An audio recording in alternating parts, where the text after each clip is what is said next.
I overheard my wife saying to her mom, "He's just a man who's funding me. I'll leave as soon as I get my good life settled." Her mom said, "Just take everything he has from him first." I kept quiet. But today my phone exploded with missed calls. My name is Dylan, I'm 34, and up until a few weeks ago, I thought my marriage was solid. Not perfect, I don't think any relationship is, but real. My wife, Lana, is 31. We've been married for 3 years, had a cozy house on the edge of town, 2 dogs, and vague plans to start a family next year. It wasn't some whirlwind romance, just a steady, comfortable life. Or so I believed. Looking back now, I realize how little I actually understood about what was happening right in front of me. It started with small things. Nothing dramatic. Just little changes. Lana began stepping out of the room whenever her phone rang, especially when it was her mom, Grace. At first, I chalked it up to them being close. They've always been a little intense with each other. But it felt new. Different. She never used to be secretive like that. She would lower her voice, sometimes even head out to the back porch or her car to take the call. When I asked who it was, she'd shrug and say, "Just Mom," then change the subject. Still, I didn't overthink it. Everyone needs privacy sometimes, right? But deep down, something felt off. The tone of her voice. The way she'd glance at me when she noticed I was nearby, like she was checking to make sure I wasn't listening. Then came last Tuesday. The day everything shifted. It was just a fluke, honestly. My team's morning meeting got canceled, so I figured I'd head home and actually eat lunch like a human being instead of inhaling another sad salad at my desk. I was in a good mood, too. The weather was nice, traffic was light, and I thought maybe I'd surprise Lana, grab takeout, maybe even sneak in a little afternoon break together. When I pulled into the driveway, I noticed her car was already there, weird since she usually worked late on Tuesdays. I quietly let myself in, not trying to sneak around or anything. I was going to call out and let her know I was home early. But I stopped when I heard voices coming from the kitchen. Lana and her mom. And they weren't talking normally, it was that weird half-whisper people use when they know they're saying something they shouldn't. I wasn't trying to eavesdrop. I just froze. Something in their tone made my gut twist. I stepped back, out of view, and listened. What I heard changed everything. Lana was laughing, not the light, happy kind of laugh I used to love, but sharp, almost mocking. "He's just a temporary husband," she said. "Once I've got everything I need set up, savings, the business, I'm out." Grace actually chuckled. "Just make sure he keeps paying for everything until then," she said. "You've got him wrapped around your finger." I stood there completely still. My brain refused to process what I was hearing. I felt like I'd slipped out of my body. This wasn't some stranger.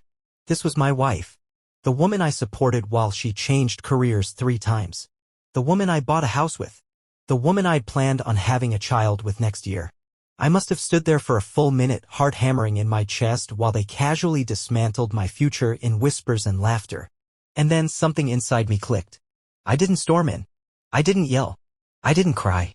I quietly stepped back outside, pulled the front door shut behind me like I had just arrived, then made a bunch of noise re-entering, keys jingling, a loud "Hey, I'm home." By the time I walked into the kitchen, they were chatting about some reality show like nothing had happened. Lana smiled at me, all warm and sweet, and asked how my morning had been. I smiled back, kissed her cheek, offered to order lunch. But inside, something had broken. That night, I couldn't sleep. I lay in bed next to her, listening to her breathe, and replayed the conversation over and over again in my head. Suddenly, so many things started making sense. The way she always pushed me to ask for a raise. The little jokes about how lucky she was to find someone fiscally responsible. How she kept nudging me to cover dinner whenever we went out with her mom. I realized I didn't really know her. Not like I thought I did. The next morning I started digging. Lana and I had always kept separate bank accounts, her idea, ironically, but I paid most of the household bills. I'd never really questioned it. I make decent money and I figured it balanced out. But now I was suspicious. I logged into our shared budget spreadsheet, which she hadn't updated in months, then cross-referenced a few statements. What I found knocked the wind out of me. She had 3 credit cards I didn't even know existed. All nearly maxed. Total debt, over $122,000. And it wasn't essentials. We're not talking groceries or medical bills. It was designer handbags, skincare subscriptions, boutique hotel stays, weekends she claimed were mostly covered by her friend Leah. Turns out not so much. For the next 3 days, I didn't say a word. I acted normal. I smiled. I kissed her goodbye. I made dinner. But I watched closely. She mentioned her car payment and asked if I could cover it this month, just until things level out. She kept bringing up a once-in-a-lifetime business opportunity. She wanted to start her own online boutique and needed around $5,000 to get going. I told her I'd think about it. And every night I lay awake and wondered how long this had been going on. When exactly had our marriage become a scam? I started paying attention to other things too. Like how she always seemed disappointed when I said I'd be home early. Like how she smiled at her phone when certain messages came in, a different smile one I hadn't seen directed at me in months. Like how she always made sure her screen was face down. I'm not stupid. I knew what I was seeing. I could have confronted her. Could have screamed. Could have packed her stuff and tossed it on the lawn like some scene from a breakup movie. But I didn't. Because something inside me had shifted. This wasn't about emotions anymore. This was war. And wars are won with strategy. So when she brought up the boutique again over dinner, I didn't flinch. I smiled and told her I thought it was a great idea. I've been thinking about our future a lot lately, I said, technically true. And I want to support your dreams. She beamed. Not with love. Not with gratitude. With victory. She thought she'd won. What she didn't know was that I had already started collecting evidence. Every conversation. Every weird purchase. Every message to her mom I could intercept. I'd moved most of my savings to an account she didn't know about. I reached out to a friend of mine, Noah, a lawyer, over beers and casually asked about financial deception laws, just hypothetically. I started recording our conversations. Washington's a one-party consent state. I checked. I wasn't mad anymore. I wasn't heartbroken. I was focused. Yesterday, she asked if I'd consider adding her name to one of my investment accounts so she could learn more about finance. I smiled again. Told her we'd look into it next week. She has no idea what's coming. She thinks I'm her temporary husband, a stepping stone on her way to something better. But she's about to learn that I am not the clueless guy she thinks I am. I'm calm.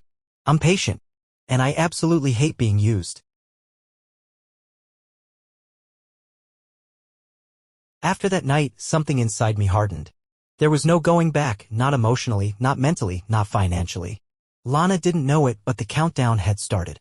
I wasn't interested in revenge in the soap opera sense. No yelling, no dramatic confrontations, no slashed tires or exposed affairs on social media. What I wanted was control. Quiet, clean, airtight control. I didn't want to just leave, I wanted her to feel it. To understand that she hadn't married a fool. That I'd seen everything, remembered everything, and that she'd never see it coming. So I did what any strategic person would do in my shoes. I became the perfect husband. That next morning, I woke up early and made her favorite breakfast, banana pancakes with dark chocolate chips, turkey bacon, and that overpriced maple syrup she insists tastes way more complex. It was a Tuesday. I'd never made her breakfast on a weekday in my life. When she shuffled into the kitchen, bleary-eyed and still in her robe, she paused like she'd walked into the wrong house. "What's all this?" she asked, eyeing the table with suspicion. I shrugged like it was no big deal. "Just thought I'd surprise you." Her face twisted just for a second into something between confusion and guilt. Then she smiled. A soft, uncertain smile like she didn't know if she deserved it. She didn't. But I didn't let that show. This became my new routine. Smiling. Complimenting her outfits. Supporting every half-baked idea she brought up. Acting like nothing was wrong, like I didn't know she was siphoning my money and planning to dump me the moment she was financially independent. Meanwhile, I was documenting everything. Every text message she sent, every bank transfer to accounts I hadn't known about, every casual, "Can you cover dinner tonight?" that was really a withdrawal from my dignity. I wrote it all down. I created a folder in Google Drive and labeled it Fantasy Football 2025 so she'd never think to look. Inside? Screenshots, voice memos, recordings, financial records, receipts, tracking logs. The whole playbook. My buddy Noah, the lawyer, nearly choked on his beer when I told him everything at our regular Tuesday night meetup. We were at this dive sports bar on the other side of town, one that plays the volume too loud and has sticky floors. Nobody we knew would be there. It was perfect. "She actually said you were just a temporary husband?" he asked, blinking behind his glasses. "Those were her exact words," I said. She laughed when she said it too. Noah shook his head. "Jesus. You need to protect yourself." Like yesterday, he helped me build what he called a documentation strategy. The idea was to treat this like a legal case, not a breakup. I needed evidence clear, time-stamped, organized. Not just screenshots from social media or some angry texts, but real documentation. He even helped me draft informal agreements disguised as friendly business support documents, contracts that looked harmless but protected my money. And the best part? Lana signed every single one of them without reading past the second paragraph. Because why would she? I was just her soft, supportive husband, right? Meanwhile, she kept pushing the boutique idea. An online store that would totally take off with the right aesthetic. Normally, I would have hesitated. Lana's had about 9 passion projects since we got married, none of which made it past the Pinterest mood board phase. But this time, I was all in. Let's do it, I told her one night over dinner. I believe in you. Her eyes lit up, not with love, not even excitement. With triumph. She thought she had me wrapped around her finger. And maybe she did once. Not anymore. We spent the weekend setting up the website together. I handled the tech side, domain registration, basic product mockups, payment options. She picked out fonts and color schemes and wrote the About Us section like she was the next digital mogul. Meanwhile, every penny I spent was cataloged. Every software license. Every ad account. Every expense. And all of it came with carefully worded documentation stating that my contributions were loans, not gifts. It's amazing how easily people sign things when they think they've already won. Around this time, the red flags I'd ignored for months started glowing neon. She never let me see her phone. She'd turn it face down when I walked into a room. She suddenly needed to run quick errands that lasted hours. She always came back empty-handed but with less money in her account. I wasn't blind anymore. So, I added a family tracker app to our phones under the pretense of safety after her car stalled one night. It seemed like a sweet, responsible idea. She actually thanked me for it. Called me thoughtful. I called it insurance. A week later, while I was supposed to be working late, I checked her location. Not the yoga studio she claimed to be at. Not even close. She was parked outside an apartment complex across town. It didn't take long to figure out who lived there. A guy named Chase, someone she used to work with. He'd been liking all her Instagram photos at 1 a.m. and commenting things like, "Fire, fire, fire," under selfies I never even saw her take. I didn't confront her. Instead, I left her a little note the next day. "Let me know if you want to do a couples retreat this spring. Might be fun." I even added a heart at the end. She texted back, "Ah, babe, red heart, you're the sweetest." I was dead inside. But she didn't know that. Around this time, Grace, her mom, started coming around more often. Weekend visits became weekly. She'd bring wine, sit at the kitchen table, and talk about how blessed Lana was to have such a stable partner. I encouraged it. The more time they spent together, the more they forgot I was in the room. They'd drink and whisper and scheme while I watched TV, with AirPods in and my phone secretly recording every word. One night, after 3 glasses of Chardonnay, Grace leaned in and said, "Once that boutique takes off, you can finally ditch the husband budget life." Lana giggled. "I swear, I can't wait to stop pretending." He still wears those hideous cargo shorts. To be clear, I wore those once, on a hiking trip 3 years ago. I smiled. I nodded. I added the quote to my notes. Then came our 4th anniversary. I surprised her with a new investment account I'd supposedly opened for both of us. Something to secure our future. I showed her the documents, told her half my income would go in there every month. She was glowing. What she didn't know. The paperwork wasn't a shared asset agreement. It was a declaration of separate financial ownership. Ironclad. If anything ever went south, she'd walk away with nothing. Noah called it the financial prenup she didn't know she signed. Genius. And she signed it with a smile on her face, not even skimming past the title. I kept playing my role. Loving. Supportive.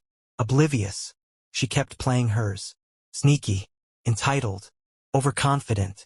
That's the thing about people like Lana. They get so used to manipulating others that they stop being careful. They start believing their own lies. They forget that the people they're playing might be watching. I watched. I listened. I documented.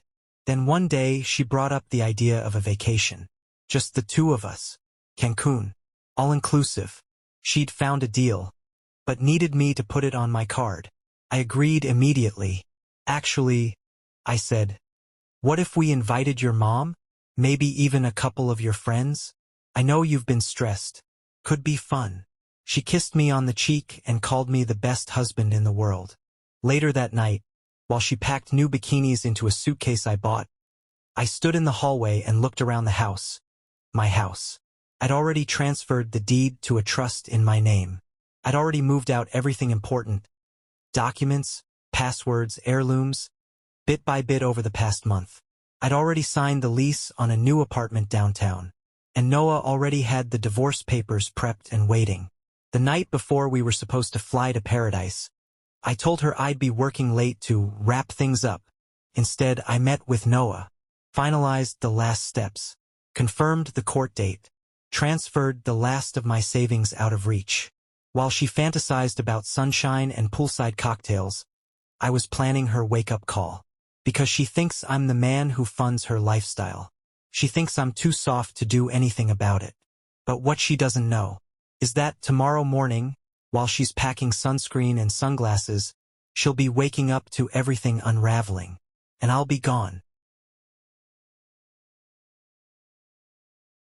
The day before we were supposed to fly to Cancun, Lana was in full vacation mode.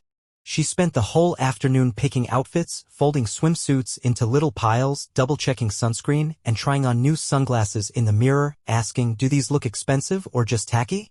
I sat on the edge of the bed, sipping a beer, pretending to scroll through flight confirmations while watching her carefully. She had no clue. She thought she was headed for white sand and mojitos with a husband still under her spell and a bank account ready to foot the bill. She didn't know I'd already moved out half my wardrobe over the past month, stuffing shirts and personal files into a duffel I kept at the office. Or that I'd already given Noah power of attorney to handle everything legal on my behalf while I vanished into a temporary apartment she didn't even know existed. She didn't even notice that the savings account we used for vacations had been drained and closed last week.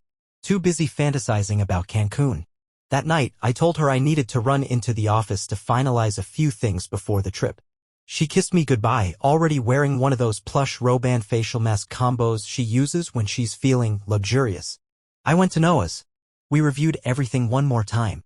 He slid a thick manila folder across the table with all the documentation I'd collected over the past 2 months, screenshots, signed papers, wire transfers, GPS logs, text messages, and most importantly, the recordings. "It's airtight," he said. "If she contests it, the court's going to laugh." "You're sure she doesn't get the house?" I asked, just needing to hear it one last time. Noah smirked. "She's not on the title, never was. And she signed documents affirming she viewed it as a gift from you to yourself. Ironclad. You played this perfectly." It didn't feel like victory. It felt like a weird, hollow version of closure. But I didn't have time to dwell. I had one last move to make. The next morning, I texted Lana that I'd meet her and Grace at the airport. Told her to go ahead and check in, that I had to swing by the bank real quick.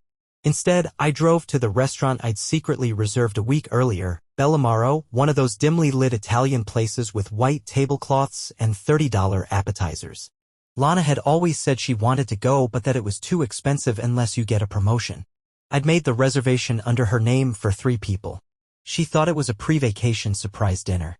What she didn't know was that the 3rd seat wasn't for me. It was for Chase. Yep, the same guy from the apartment she kept not visiting. The one she used to work with. The one who still liked every single photo she posted, even the ones I wasn't tagged in. Getting him there had taken a bit of finesse. A burner phone. A fake number.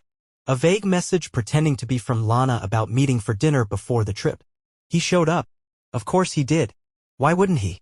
He probably thought she was going to confess her feelings or some soap opera crap like that. Instead, he walked in, saw Lana and her mother already seated, and froze.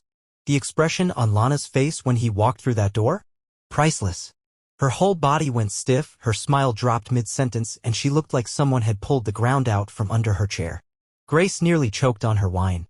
And then I walked in behind him. "Oh hey," I said cheerfully, clapping Chase on the shoulder like we were old buddies. "Look who I ran into in the parking lot." No one said a word. The waiter approached awkwardly, asking if we were ready to order drinks. "Absolutely," I said. "Let's make this a celebration." Grace tried to laugh, tried to play along. Lana was silent. Chase looked like he wanted to melt into the floor. I let them squirm for a few minutes. Small talk. Fake smiles. Grace mumbling about the boutique, Chase sipping water like it was poison. Then I pulled out the speaker. Small. Black. Bluetooth. Fit in the palm of my hand. I set it on the table, paired it with my phone, and said, "Before we order, I have a little something to share." I hit play. Lana's voice crackling through the speaker, "He's just a temporary husband. Once I've got the business going, I'm out." Grace's voice followed, just make sure he keeps paying for everything. You've got him wrapped around your finger. The recording continued. Lana laughing. Talking about how she couldn't wait to ditch the dad's sneakers and budget meals. Grace mocking my boring routines. I watched their faces while it played. Lana's jaw clenched. Grace turned beet red. Chase stared at Lana like he was seeing her for the first time. Then came the text screenshots. I pulled them out of the manila folder and laid them on the table like playing cards. Texts between Lana and Grace planning how to get access to my investment accounts. Wire transfer logs showing Lana funneling money to a hidden account under her maiden name. A text from Lana to her friend, saying, "He's sweet but dumb. A good stepping stone until I can do better." Then I pulled out the divorce papers. Grace gasped. "You can't be serious." "Oh, I'm dead serious," I said calmly. "And I'm not just divorcing her. I'm leaving her with nothing."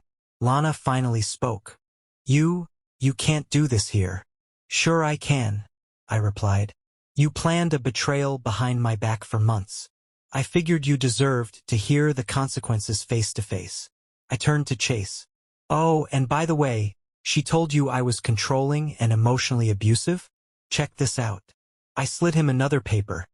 Texts from Lana complaining that I was too nice, too soft, and too easy to manipulate. He looked at her like she'd grown horns. Lana stood up, chair screeching. "This is insane.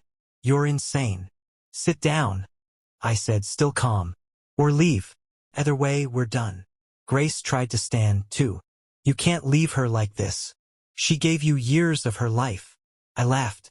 "She gave me lies, debt, and betrayal. She gets what she gave." They stormed out eventually. Chase lingered for a moment, muttered something like, "Sorry, man," and followed after them. I paid for the drinks and appetizers, left a big tip. Then I walked out and didn't look back. I drove straight to my new apartment. Everything was already there. Furniture, clothes, electronics, important papers. I'd even stocked the fridge the night before. My phone? It lit up with missed calls and messages before I even got to the door. 17 from Lana. 9 from Grace. 2 from Chase. I turned it off. No part of me wanted to hear what they had to say. Not after everything. Instead, I cracked open a beer, sat on my new couch, and felt something I hadn't felt in months. Relief. Later that night, I met up with my best friend Marcus at our favorite bar. He slid me a cold one and didn't say anything for a few minutes. Then he grinned. "So, temporary husband, huh?" I laughed. Really laughed. For the first time in weeks. "Not anymore," I said. "Not even close." It's been 6 months since that dinner.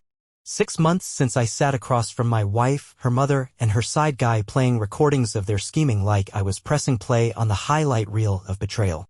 And I won't lie, not a day goes by where I don't think about how wild that night was. But if you're expecting some dramatic aftermath full of chaos and screaming matches, you'll be disappointed. Because what came next was quieter, colder, cleaner, and honestly, way more satisfying. After the restaurant ambush, I didn't hear from Lana for 3 days straight. Not directly, anyway. My phone blew up with calls and texts, but I didn't answer. Didn't even read them. I turned off notifications and left the phone face down while I rewatched an entire season of Peaky Blinders with Marcus and slowly worked through a case of beer. By the end of that weekend, I felt like I detoxed. On Monday morning, Noah and I filed everything in court, divorce papers, supporting documentation, financial affidavits, all of it. Thanks to the mountains of evidence I'd collected and the ridiculous number of contracts Lana had signed without reading, things moved fast. The judge saw everything clearly.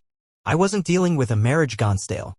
I was dealing with financial deception, premeditated manipulation, and, yes, infidelity. My lawyer said it was one of the cleanest cases he'd ever presented. Lana tried to fight back, of course. She lawyered up, said I was being spiteful, tried to claim emotional distress. But her legal team took one look at the folder of evidence we submitted and, according to Noah, said something along the lines of, "We'll talk settlement." In the end, she walked away with nothing. The house? In my name. The boutique investment? Structured as a loan with signed documentation confirming repayment expectations. The money I'd put toward our joint savings? Reallocated to my private accounts before filing. She even tried to claim she deserved spousal support. The judge asked her to explain why she was entitled to alimony when she had actively schemed to leave the marriage while profiting from it. The room went silent. Case closed. About 3 months after the divorce was finalized, I ran into a mutual friend, Danny, someone who'd been closer to Lana back when we were still good. We bumped into each other at a bookstore of all places, both reaching for the same coffee table book about modern architecture. She looked awkward. I braced myself. But instead of taking sides or dishing out accusations, she just sighed and said I had no idea it was that bad. I'm sorry. Then she told me the update I wasn't expecting. Lana and Grace had been evicted from the house they moved into after the split. Apparently the boutique never made it past an Instagram bio and they burned through whatever savings they had left trying to launch. Last she heard, they were living in a cramped 2-bedroom apartment above a closed-down nail salon on the east side. Chase? He was long gone. Apparently he ghosted Lana a week after the restaurant incident and moved back in with his ex. I won't pretend I didn't feel something when I heard that. But it wasn't joy. It was closure. In the months that followed, my life slowly started to feel like mine again. It was weird at first, the silence of my new apartment, the total absence of passive-aggressive comments about how I loaded the dishwasher wrong or why I needed 2 kinds of hot sauce. But over time, the quiet became peace. I started going to the gym again. Not because I had some revenge body agenda, but because I had energy I needed to burn. My back stopped hurting. I slept through the night. I even started cooking again, real meals, not just frozen burritos and cereal. People I hadn't talked to in years started popping back into my life. Old coworkers, college friends. Even Ruby, someone I used to work with at an IT firm 5 years ago, reached out of the blue. She'd heard through mutuals what had happened and showed up at my apartment one evening with pizza, a 6-pack, and a bad reality show queued up on her laptop. I heard your wife sucked, she said bluntly. Want to watch trashy TV and not talk about it? I laughed harder than I had in weeks.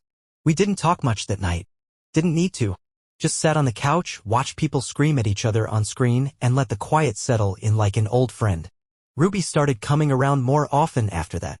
Not dating, not yet, not officially. But she was good company. Steady. Uncomplicated. And she made me feel human again. And then, just last week, the final twist. I was in line at this little coffee shop I go to sometimes. One of those quirky places where the baristas deliberately misspell your name on the cup. I'd ordered an iced Americano under Derek just for the fun of it and was waiting near the window. That's when someone tapped me on the shoulder. I turned around and there she was. Lana. She looked different. Less put together. No expensive highlights, no designer sunglasses perched on her head. Just jeans, a plain hoodie, and a half-smile that looked more rehearsed than real. Dylan, she said. Hey. I didn't say anything right away. Just looked at her. She gave a small, awkward laugh. Wow. You look good. Like really good. I've been thinking a lot lately.